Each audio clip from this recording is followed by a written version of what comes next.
In this video, I'm going to show you how to apply some of the EQ principles you saw in Pro Tools to a track in Soundtrap.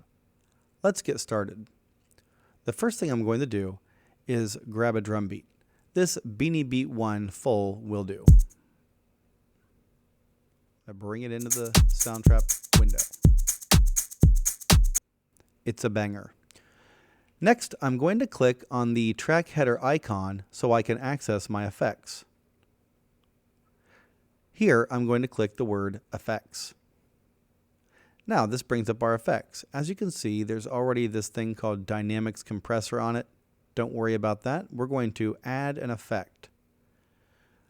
This opens up a gallery of effects, and you can see that we have 3 EQ plugins. We have one called Equalizer, one called Filter, and one called Parametric EQ. Let's check out Filter first. Filter only has 2 knobs, a low cut and a high cut. Let's see what they do.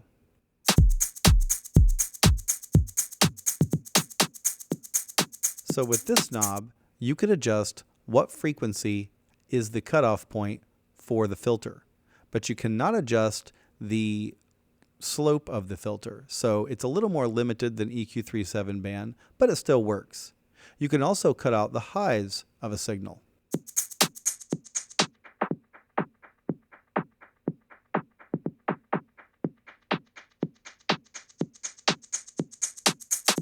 All right, I'm going to delete that effect and try another one.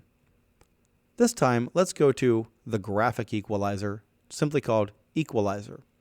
Just like the graphic EQ I showed you in Pro Tools, you can't adjust the center frequency or the slope or Q of these sliders, but you can adjust the boost or cut value of each slider. Let's check it out.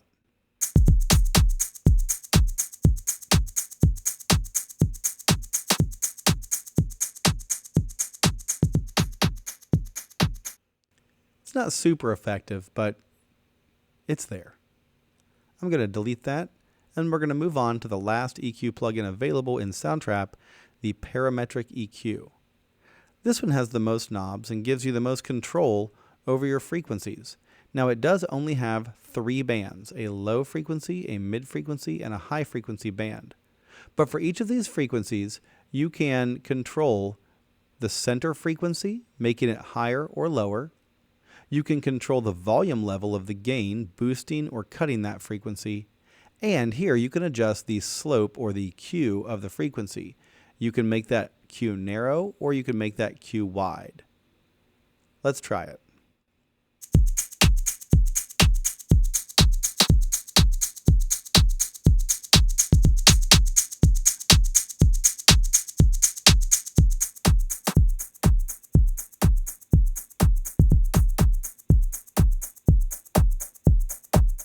You can't see what the center frequency is, but you can hear the effects. So, although Soundtrap is much more limited in terms of its EQ abilities than Pro Tools and other DAWs, there are some options for you to use when you're making a beat. It's worth noting that there is another hidden sort of EQ plugin here, and it's simply called Brighter. Brighter is one knob that's designed to make things brighter. And undoubtedly what it's doing is adjusting the EQ curve of the sound.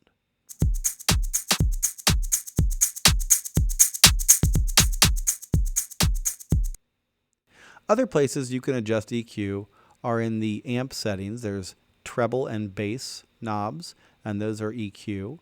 If you go to other models of amps, they're still going to have that, except they might have extra. So, for instance, this one has bass, mid, and treble. So, do what you can with Soundtrap, and hopefully we'll be back in our lab soon with the full complement of DAWs at your disposal.